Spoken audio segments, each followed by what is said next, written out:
Amnesty International, vous connaissez peut-être de nom, mais pas vraiment dans le fond. Si on vous demande, vous dites que c'est une ONG qui milite pour la défense des droits humains partout dans le monde. Mais est-ce que vous savez comment elle se bat ? Pour quelle cause ? Avec qui ? Est-ce que vous connaissez les histoires humaines et les vies défendues derrière le logo jaune à la petite bougie entourée de fils barbelés ? Moins sûr. C'est pour cette raison qu'on a décidé de créer ce podcast, pour donner une voix et de l'écho à ces combats. Pour vous raconter comment Amnesty International se bat, entre autres, pour libérer des personnes détenues arbitrairement par les autorités de leur pays, pour faire respecter les droits des personnes LGBTI là où ils sont menacés, ou encore pour légaliser le droit à l'avortement là où il est interdit. Amnesty International change des vies, Amnesty International change des lois, autour d'un principe simple, on se bat ensemble, on gagne ensemble. Bienvenue dans We Made It. Dans cette série en 3 épisodes, vous allez découvrir le combat des femmes argentines pour la légalisation de l'IVG, l'interruption volontaire de grossesse. Un combat entamé depuis des décennies et transmis de mère en fille, de génération en génération. Un combat politique, militant et humain, qui est parti de la rue pour arriver dans les textes de loi, afin de changer la vie de toutes les filles, femmes et personnes pouvant être enceintes. Un combat qui s'est gagné pas à pas, collectivement, qu'il a fallu recommencer après une désillusion et qui a fini par mobiliser une marée humaine dans les rues de toute l'Argentine. Épisode 1, la marée verte. Le 30 décembre 2020, en pleine pandémie de Covid-19, à 4h30 du matin, des centaines de milliers de femmes sont rassemblées à Buenos Aires autour du Parlement. Elles sont habillées en vert. Elles sont venues avec des banderoles, des pancartes, des tambours, des amis et suivent les débats sur des écrans géants. Soudain, une clameur gigantesque envahit la rue. Devant le Sénat, drapeau vert à la main de la couleur de leur mouvement, ces Argentins célèbrent la fin d'un combat, celui du droit à l'IVG. Après 2 heures de débat et plus de 50 prises de parole, les sénateurs viennent de voter sa légalisation. Resulta aprobado con 38 votos afirmativos y 29 negativos y una abstención resulta aprobado. Après des décennies de lutte, l'avortement est désormais légal en Argentine jusqu'à la 14e semaine de grossesse. Cette victoire est l'aboutissement d'un long processus. Car en Argentine, comme partout dans le monde, les militantes partaient de loin pour changer la loi. Maria Laura Stirnemann, militante argentine pour le droit à l'avortement de l'association Eros, est une des mémoires de cette lutte.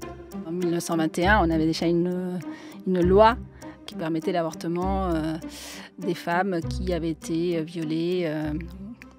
Il disait quand même qu'il fallait qu'elles soient démentes. La dictature a annulé cette loi, en fait. Et pour parler de la dictature, quand même, qui était une période extrêmement tragique, parmi les mouvements révolutionnaires qui revendiquaient d'autres types de droits, il y avait quand même une fraction féministe. Les militaires, quand ils prenaient les femmes dans les camps de concentration, celles qui étaient enceintes, ils les punissaient de manière spécifique pour leur positionnement par rapport à l'avortement. Ils torturaient les femmes, ils amenaient au bout leur grossesse, volaient les enfants et les donnaient à des familles qui considéraient aptes à élever des enfants dans la bonne conscience chrétienne. Il y a 500 enfants volés en Argentine de cette période-là. À l'avènement de la démocratie, les femmes ont commencé à faire l'ENM, c'est-à-dire l'Encuentro Nacional de Mujeres, qui était le rassemblement de femmes. Ça a commencé en 1986. Donc là, la question de l'avortement s'est tout de suite posée. Et on est revenu à la loi de 1921, déjà. Donc la loi a été rétablie à ce niveau-là. Et il y a eu, évidemment, un mouvement contre ces positionnements. Les premières mobilisations féministes en Argentine ne revendiquent pas le droit à l'IVG, mais plutôt la reconnaissance des crimes de la dictature. À partir de 1977, les mères de la place de Mai, dont les enfants ont été assassinés, manifestent chaque semaine en brandissant un foulard blanc. En fait, elles ont commencé à le porter pour réclamer l'apparition en vie de leur enfant disparu. À l'époque, il y avait des couches qui étaient en coton. Et ça représentait les couches de leur enfant avec la date de naissance de leur enfant. Ils portaient ça sur la tête, en signe de « on veut, en vie, vous les avez pris, en vie, on veut les reprendre ». Ces revendications publiques établissent un précédent qui marque l'histoire sociale de l'Argentine. Les femmes peuvent briser le silence et obtenir réparation. Les femmes, comme les mères et après les grands-mères de la place de Mai, ont affronté un pouvoir qui était un pouvoir extrêmement violent. Plusieurs d'entre elles ont été portées disparues à leur tour. Mais elles ont montré finalement qu'un en se rassemblant et en développant une lutte, en y mettant beaucoup de créativité et aussi beaucoup de conceptualisation, parce que elles ont beaucoup travaillé la théorie des 2 démons, elles ont beaucoup travaillé tout l'aspect diffusion. Eh bien, finalement, elles ont fini par remporter la bataille parce que les militaires, en 1984, ils ont été jugés, même si après, il y a eu des lois d'amnistie, tout ça. Donc, c'était déjà un exemple énorme pour les femmes, lutte de femmes. Ça ne veut pas dire que les mères prônaient le droit à l'avortement, mais c'était un exemple de ce que la lutte pacifique et conceptuelle pouvait apporter comme changement sociétal. À la fin des années 80, les mouvements pro-vida, c'est-à-dire anti-choix, se développent. Ils lancent des actions violentes, notamment contre les centres de santé qui distribuent les pilules du lendemain. Ces attaques créent une petite réaction dans les milieux associatifs. En 2002, après la crise économique et sociale qui traumatise l'Argentine, des assemblées populaires de femmes commencent à se tenir un peu partout dans le pays. Et en 2003, un symbole qui va unifier la lutte naît. Un symbole qui va devenir mondial et qui puise dans l'histoire des luttes féministes argentines, le foulard vert. Il s'inspire directement du foulard blanc des mères de la place de Mai. Le vert, c'était une couleur qui était vacante, en fait. Le foulard violet, c'était la lutte féministe, typiquement.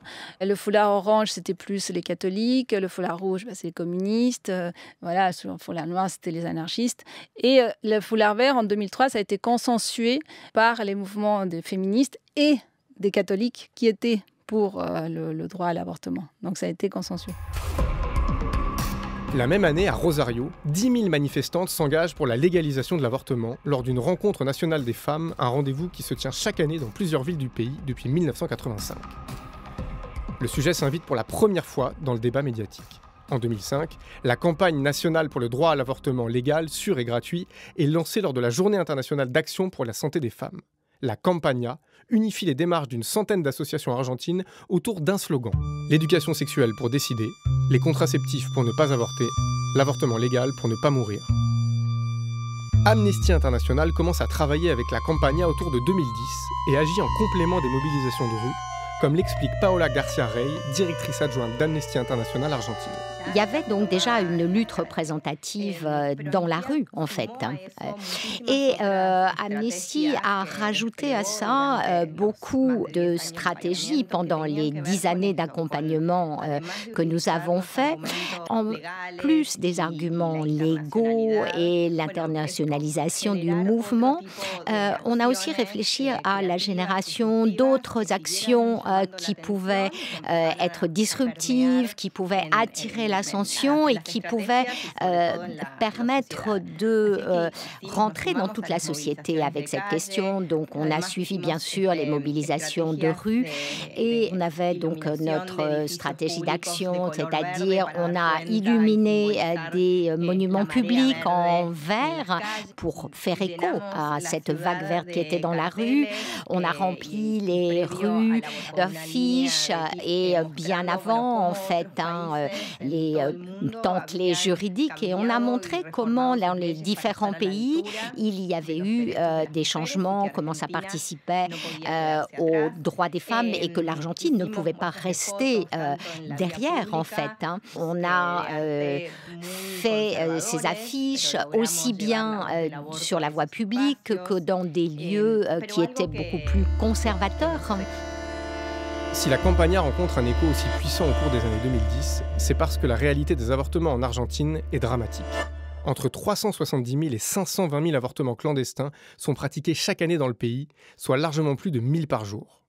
Chaque année, 38 000 femmes sont hospitalisées pour des complications lors d'avortements clandestins, soit plus de 4 femmes toutes les heures. Il s'agit souvent des femmes les plus précaires.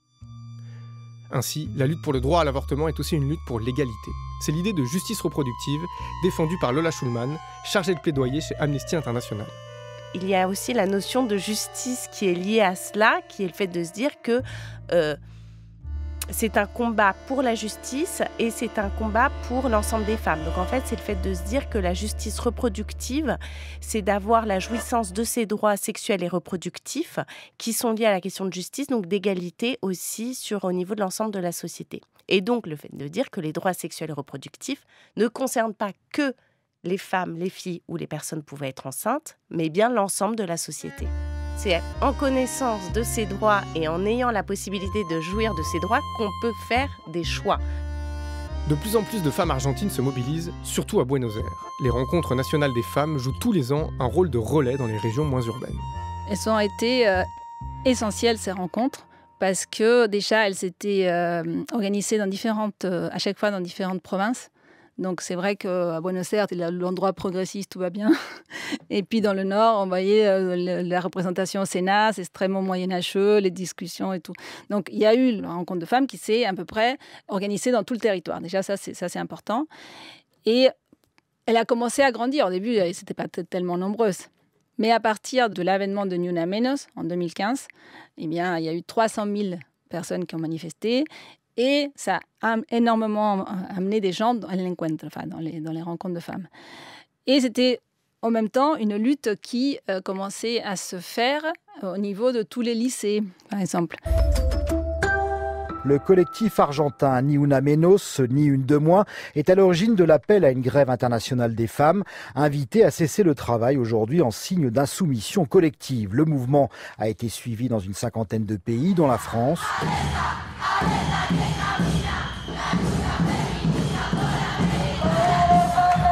Le mouvement Ni Una Menos, pas une de moins en français, va catalyser les revendications de toutes les femmes en mobilisant les jeunes. Une série de féminicides secoue l'Argentine en 2015. Le hashtag Ni Una Menos se répand sur les réseaux sociaux. Plusieurs artistes et intellectuels organisent une manifestation à Buenos Aires qui rassemble plus de 300 000 personnes. D'autres villes manifestent contre les violences faites aux femmes en Argentine, en Uruguay et au Chili. En 2016, une nouvelle manifestation massive est organisée. Les revendications des pro-choix et des anti-féminicides convergent. Le 28 septembre 2017, une manifestation baptisée « Un cri global pour l'avortement légal » marque un tournant. Les manifestantes de toutes les générations affluent dans la capitale avec un foulard vert, qu'elles portent autour du cou, au poignet, à la ceinture, maquillées en vert ou les cheveux teints. La télévision, les radios et les journaux couvrent l'événement massivement. Le foulard vert vient d'entrer dans le débat public. Avant cette manifestation qui ancre définitivement le droit à l'avortement dans l'espace public, la Campagna a rassemblé des organisations différentes autour d'une manière de faire très do it yourself. Au quotidien, l'organisation des actions passe par la débrouille et les initiatives de chacune recouvrent des tâches variées. Tout le monde participait, c'est-à-dire que voilà, il y avait des fêtes organisées, on allait chercher des tissus chez les producteurs de tissus, enfin tous les gens qui se solidarisaient pouvaient participer. Il y avait aussi quelque chose de très important, c'est la solidarité pour la distribution du misoprostol, qui était un abortif aussi. Et ça, c'était hyper important aussi. Ça a beaucoup contribué parce qu'il y avait plein d'antennes où on pouvait justement avoir accès aux médicaments. Et cette solidarité-là était tangible. C'était beaucoup plus concret que de dire justement on va aller manifester. C'était aussi concrètement comment on apporte une aide. Dans la manifestation du 28 septembre, on pouvait d'ailleurs lire le slogan suivant « L'Amérique latine va devenir entièrement féministe ». L'exemple du misoprostol illustre parfaitement la solidarité transfrontalière sur l'IVG en Amérique latine. Eva Borjas, ancienne militante de l'organisation internationale de télémédecine Women Help Women, sexologue et consultante indépendante pour la Fédération internationale de planification familiale, l'explique ainsi. Le misoprostol est enregistré dans pratiquement tous les pays du monde. Pourquoi ? Parce que c'est un médicament qui, originellement, est un médicament pour les problèmes gastriques.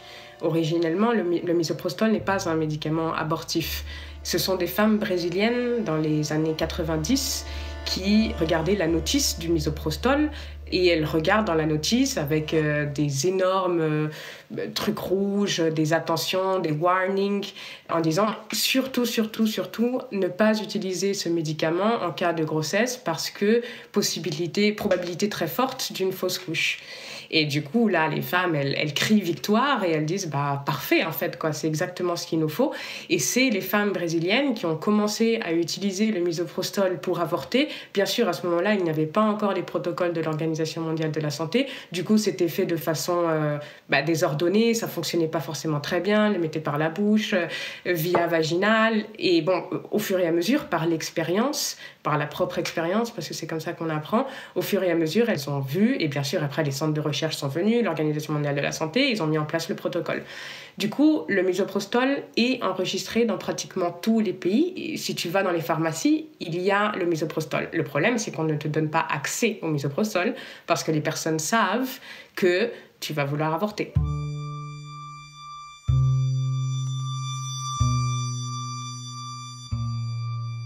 Il y avait des réseaux de médecins, de camarades, un numéro où on pouvait toujours appeler Ni Una Menos, c'était incroyable pour ça. Et ça a fait aussi, dans toute l'Amérique latine, des réseaux clandestins, en fait, pour pouvoir avoir la possibilité d'avorter de manière sécure. Et ça a été très fort aussi dans la campagne. En s'appuyant sur cette solidarité interne entre les mouvements féministes d'Amérique latine, Amnesty International va appuyer la mondialisation du mouvement. Amnesty a eu un rôle central pour amener, je dirais, un angle de vue différent sur ce que se pouvait nécessiter ce droit à l'avortement. Et une autre dimension dans cette lutte, et qui donc a permis à cette lutte de sortir des frontières de l'Argentine, y compris des frontières de l'Amérique latine. Et il y a eu effectivement cette marée verte qui a atteint le monde entier. On a donc collaboré avec beaucoup de gens, on a accompagné un certain nombre de campagnes sur la scène publique et tout ça en fait pour cette raison-là, c'est-à-dire faire que cette question qui était tellement associée au mouvement féminin soit quelque chose qui soit vu de manière plus large au niveau des droits humains. La campaña, Ni Una Menos et la manifestation du 28 septembre ont réussi. Le féminisme s'affiche en prime time et l'avortement devient un sujet phare en Argentine. D'autant plus que cette marée verte est l'histoire d'une transmission intergénérationnelle. Ce qui s'est passé en Argentine était très particulier. Voir dans la rue des femmes de 90 ans qui se mobilisaient avec leurs filles et leurs petites-filles, il y avait ce mouvement intergénérationnel.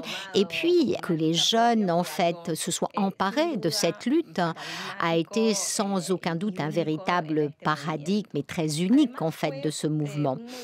Tout ça à partir en fait d'un collectif qui était actif au début dans la rue et ça s'était étendu en fait partout et on a eu des représentants politiques qui disaient moi je sais pas trop mais ma fille est en train de me convaincre sur le fait qu'il est important que je change ma position. Elle m'enseigne des choses, elle me raconte et je crois que s'il y a une recette c'est celle-ci en fait, la transversalité, l'intergénérationnalité et le fait qu'un débat puisse se retrouver au quotidien et chez tout le monde. Ça puisse être l'ami, la fille, la mère et qu'on retrouve ça dans toute la société. La mobilisation populaire des femmes inspire en effet les représentants politiques. Silvia Lospenato, députée du Parti libéral PRO au pouvoir en 2018, qui a porté la loi pour la légalisation de l'avortement au Parlement, en a été témoin.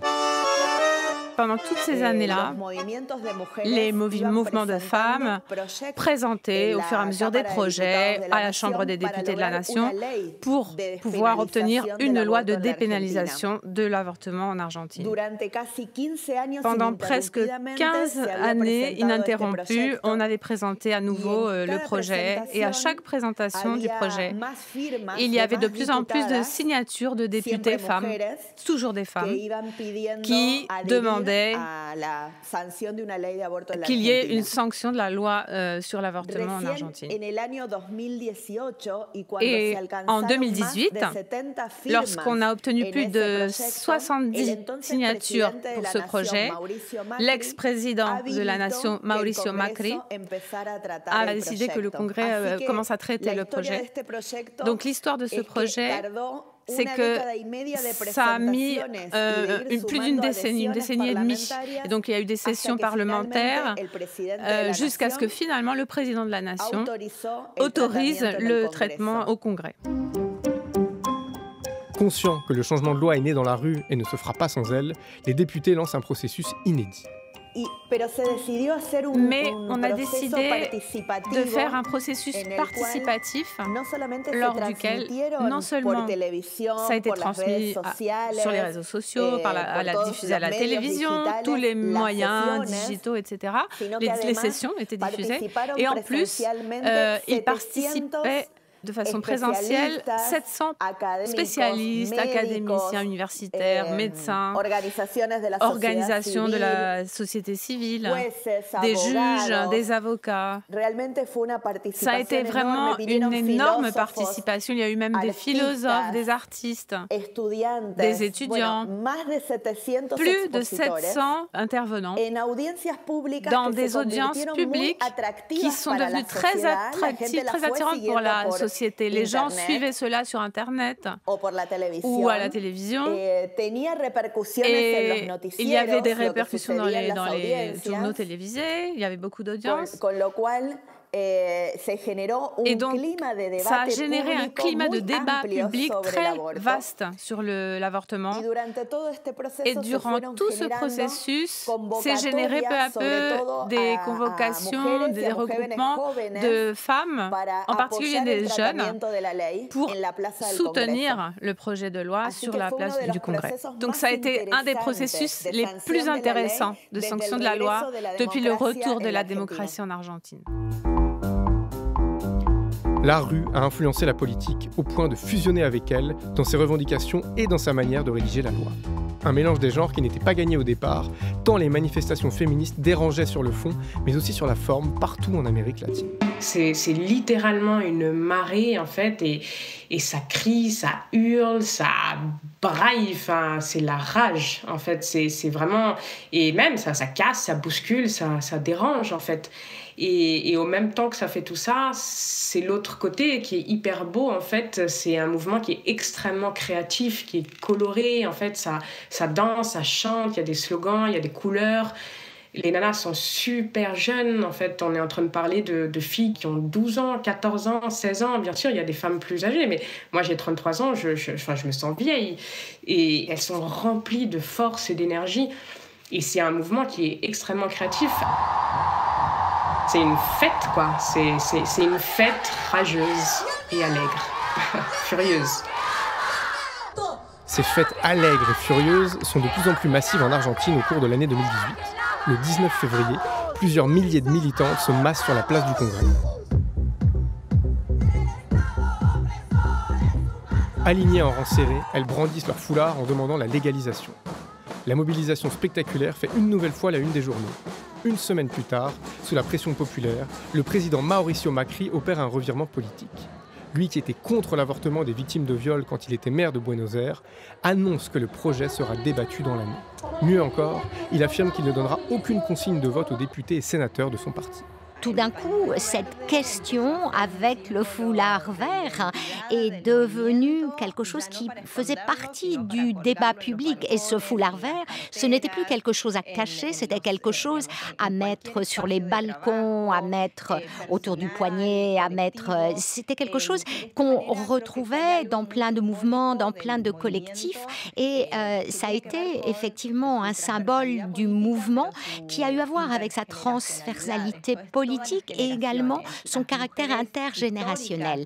Les femmes qui avaient été historiquement à l'avant-garde de la lutte en Argentine se sont retrouvées avec des femmes beaucoup plus jeunes et elles se sont retrouvées quelque part unies à côté de ce foulard vert. Il y avait donc une libéralisation qui était demandée pour avoir droit à un avortement et avoir le droit à la santé.